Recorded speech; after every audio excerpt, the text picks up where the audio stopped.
Since Anand has taken the talk to within the treasury and how treasurers in firms should think about, what I have to say today is from the outside. So what I want to do is to talk about the landscape for firms in India as it exists today, and I want to touch upon the various aspects of what the Indian landscape looks like. So there are four things that I want to talk about today, and the first is the institutional landscape. So a lot of times, a lot of the theories about treasuries, about risk management have evolved in developing countries. Whereas in emerging markets like India, there is a structural difference between the developing country institutional landscape and the emerging market institutional landscape, and that's something that affects the way firms need to think about risk management. The second is the high rate of structural change that takes place, and I think that's something that I'll come back to in detail. The third is challenges with data, and that's something that it's a pet subject of mine, and I'll show you some stuff about how getting good data to decide what you want to do itself poses a challenge several times. And finally, I want to talk about another one of my pet subjects, which is financial sector policy in India and how that impacts firms. So let's just go through this. It's not in presentation. Okay. So the institutional landscape and the three major segments, if you just look at them. So households, and this has been something which is consistent and I think has been said several times, which is that while India has a relatively high savings rate, we find that there is very little of that savings which is being channelized into financial assets. And this is from the Ramadurai Committee report which just came out recently, which says that 88% of household assets are real estate and gold, and there's only 5% which gets channelized into financial assets. The second part is the overarching presence of government in the space of finance, which is in India the design of the domestic financial institutional system and to an extent even the interactions with the world are to help government raise money. And this is a point which again gets repeated off, is the banking system or the insurance system or the pension system. The key financial institutions in this country are geared to finance the government far more than they are geared to finance, so for instance, SLR requirements or mandates of LIC investment in government equity, in government bonds, equity of public sector firms, etc. You know, this creates this overarching government presence in the space of finance. And the final, which is the firm landscape itself, right? So which is that there are apparently 9 lakh active registered firms in the MCA database, but I can say with certainty that not more than 1% of those are firms of any consequence or scale. And even within that 1%, we'll probably find that the top 1,000 firms in this country probably occupy the entire space of finance that exists in this country. So from there, the second point which I want to make is, you know, the big difference in India and of late more recently is the high rate of structural change that takes place in the country. And when I mean structural change, I mean transformative changes which basically change the way people think about doing business. So, for example, the high rate of growth itself is a structural change which we need to factor in. So, an economy which grows at 7% will double itself every 10 years, right? So, this is just a point which says in 1985, India's GDP was around 236 billion and today it's 2 trillion, right? And that in itself shows us the rate at which this country is growing and changing. The second part is the way policy is reacting to these growths.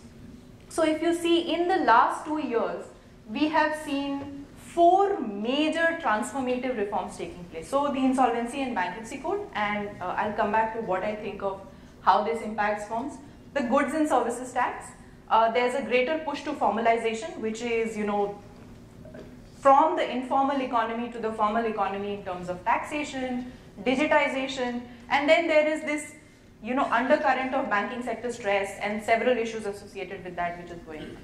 Now, the bankruptcy code itself, right? So suddenly we are in a world where any default is troublesome for a company, right? So it pushes people to think about liquidity risk far more than perhaps they were thinking about earlier. So even an employee or an operational creditor or a supplier or anyone to whom 1 lakh rupee is owed and not paid can actually today go to bankruptcy court and initiate proceedings. Now that's something that firms were not used to in the prior world. The second, GST. Now the structure of GST itself, for example, the multi-state payment and filing mechanism creates a drag on working capital. Now the period between payment and getting input credit, the differences of multi-state CGST, IGST and the SGST structure, it essentially means that people need to plan their working capital far better than they probably used to in the earlier days, right? The banking sector stress itself, and this is again a point which I'll come back to, which is that banks have been the largest source of formal finance in this country, and markets have been underdeveloped to a large extent, and I'll show some data around that. And if the banking sector is in stress, where do firms go for their financing needs? So data shows that over the last year, the only growth that has taken place in bank credit is in the non-firm sector, which is some growth in agriculture and a lot of growth in retail and personal credit. In fact, credit to industry has sort of contracted, and within those two certain sectors, which are the more troubled sectors in the economy, there is significant contraction in credit which has taken place. The issue of push to formalization, right? So we hear this news of 2 lakh odd firms on the MCA database being deregistered for not filing their statutory documents, right? And that's the kind of thing that the government is actively pursuing today, and that in itself creates. So I have heard anecdotes of perfectly, regular firms who just missed on deadlines, and because they were never asked earlier to meet those deadlines, and have now been deregistered, and the directors of those companies asked to not be directors on any other company. That's the thing, and their bank accounts have been frozen. And some pretty big names came up in that, and then the usual scramble to figure out how to undo that bit. And so some of this is actually good and has long-term impact, but the manner in which we proceed with these reforms actually creates an environment in which firms need to think more carefully about all sorts of risks. So in my mind, risk is not just FX and interest rate. Something as basic as managing your short-term liquidity. Liquidity today can be a problem. Then there are problems with data. So how do you plan what you will do, right? And this is a real problem in all emerging economies, and in India more so. So we see there are problems with government data. So GDP data itself is troubled. We find IIP data or ASI or NSSO data. I think there's limited reliability that can be placed on using some of this information to forecast what you want to do and how you want to go forward. The second is the problem of short time series. So, a large part of data is about understanding trends and patterns. And short time series creates this challenge of how do you use that data more intelligently. So for example, even for the equity market, which is probably the most active capital market in India, we find that the daily returns data just starts from 1990. Now, in terms of econometrics and research, 16 years is nothing, right? And for other markets, we'll find that the time series are even shorter. So, and then there's higher volatility, which I think Anant has talked about in a great deal of detail, which is that even over the relatively short period for which the data is available, there are structural breaks in the data that take place, and how do you use that data intelligently becomes a problem. And then there are the features of domestic market finance policy. So again, the first point, it's well known to everybody. There's a great deal of central planning in Indian finance. So what will banks do? What will insurance companies do? How will they invest in the market? Who will they sell their products to? Who will they lend to? How will markets operate? How will the FX market operate? FEMA is like 5,000 pages, I think. How will you borrow from the foreign market? What will you use it for? What will be the all-in cost? Then there'll be controls on what kind of FX positions can you take? Do you have explicit risk? Do you have implicit risk? Are you an exporter, importer? And the details are endless. And there's a degree of central planning in every aspect of finance in our country. The second is a vibrant domestic market problem. So domestic financial institutions in our country, as I said earlier, are geared to enabling government finance in a large way, and have been structurally not permitted to participate in markets. And I'll point some. So for example, we find across markets in India, which is equity, debt, equity, fixed income, and the derivative, all the markets for risk management, that domestic financial institutional presence is really small as a overall, from the perspective of overall participation. So banks are the largest participants, but what they will do and can do is limited by the regulatory mandate. Mutual funds are very small. Insurance is the second largest, but insurance has its own constraints in terms of the kind of securities they invest in and the kind of portfolios they manage. So there are limits like you can only invest in AA and above. You cannot take positions on any derivatives, and this has consequences for the way Indian finance is developed. And then there is this whole issue of regulatory policy and uncertainty. So frequent changes in regulation, in rules, in the manner in which you can do business actually creates this environment where deciding how you want to manage your risk becomes more challenging. For example, I think 2 years back, there was a regulatory norm which said that foreign flows into the Indian market cannot be into instruments with maturity less than 3 years. Which basically, and this is from an earlier regime where there was a sublimit in foreign investment in the short-term market, right? The CPE market used to get some foreign investment. And suddenly, one fine day, within a period of 3 months, all those foreign positions in CPs had to be wound down, right? So now that creates this level of uncertainty of operations for market participants, for firms which want to use the market for managing risk, and in general for the economy as a whole, right? So decision making becomes troublesome. And just to show some examples and outcomes on account of this, so if you look at how markets have evolved in this country, and so if you see, equity is the largest market in our country, but if we look at the equity market trading data, we find that 90% of the trading is concentrated to the top 300 firms. Anything after the 300, there's no liquidity, and which in turn affects the manner in which people can access the market. So secondary market actually is a signal for how much money can be raised in an IPO or through a public issuance mechanism. Government bond market has grown, corporate bonds has lagged, we know this well enough, and even within this corporate bonds, it's largely financial institutions and public sector entities which are raising the money. So there's a problem there, and if we see, bank assets have consistently over this time period that I'm showing remained the largest source of finance in our country. Now, this is just some data which is credit to non-financial sector is just 60% of GDP, and 90% of this comes from banks. Now, in a lot of advanced economies, this is 150 or up to 200% of GDP. Now, which basically means that while India is growing at an extremely fast rate, the segments who are able to access finance and grow are very small. So it's not percolating to a large number of firms who can get finance and grow to some scale. The second, for example, which I mentioned earlier, is that the equity market itself has its constraints, which means it's limited to probably at max the top 500 firms in this country.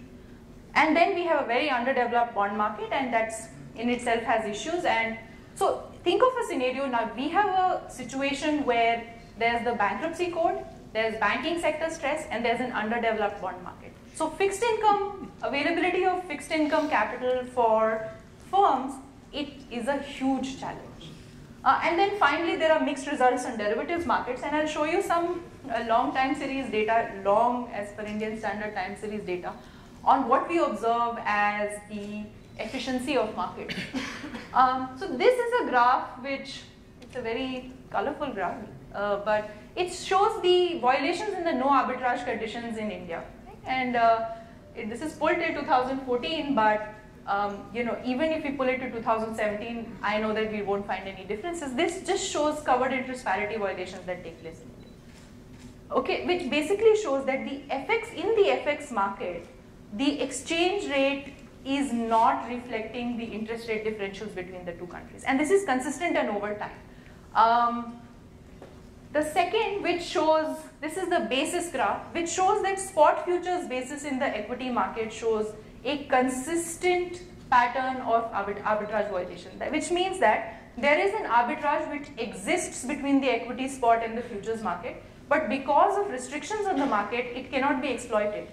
So there's short selling constraints in the cash market, there's a limited extent of cash futures arbitrage that can be done, and there is no securities lending market to enable that cash futures arbitrage to take place, right? So Indian markets actually show up quite poorly on efficiency measures on a long time series basis. Consequences for firms, and this I think I've mentioned already, which is that there are transformative changes taking place in the economy. So some blocks have been moved significantly. For example, the bankruptcy law or GST. It's changing the way firms will now have to operate. But the challenges are poor implementation, no transition planning, limited or no transition planning, and finally, no institution building. So for example, any bankruptcy law requires institutional landscape to also change. If we are a banking sector-led economy and we find that the banking sector is in crisis, there's over-leveraging in firms and a no bond market or a very small bond market scenario, and there are limits on how foreign capital will flow into the country, the question is, where is the capital? Right? And that's a real worry. How will people manage liquidity risk, I think, is the bigger concern today than how will people manage, for example, FX risk or interest rate risk. On FX risk itself, this problem of FX risk where we say we have a lot of unhedged exposure, but it's something to think about. There is a view which is generally prevalent that RBI likes to hold rates at a certain level in the short run. It creates disincentives for participants to take any positions. Now, if I know that the government is doing my risk management, why should I take any hedge? Government is holding the rate for me, and I know what to do in the short run. So, there are some of these issues which basically say you have unhedged exposure, but so what? It's a choice I'm making because of the conditions that exist in the market. This issue of institutional reform. Now, this banking sector crisis and recapitalization is a good example in this instance. There's money which has now started flowing to banks, and that's an excellent thing because that's really needed right now. But the question is, it needs to work along with significant reform in the banking system. If that does not take place, then all the capital flowing has limited value that it can add in the medium to long term. Similarly, in the case of GST, it has long-term benefits, but implementation capacity and transition planning is causing a lot of short-term pain. And that could very well lead to the smaller and medium-sized businesses actually finding themselves at the short end of the street. So what does this do? What it does is it creates ambiguity about the macro and the finance environment in the country.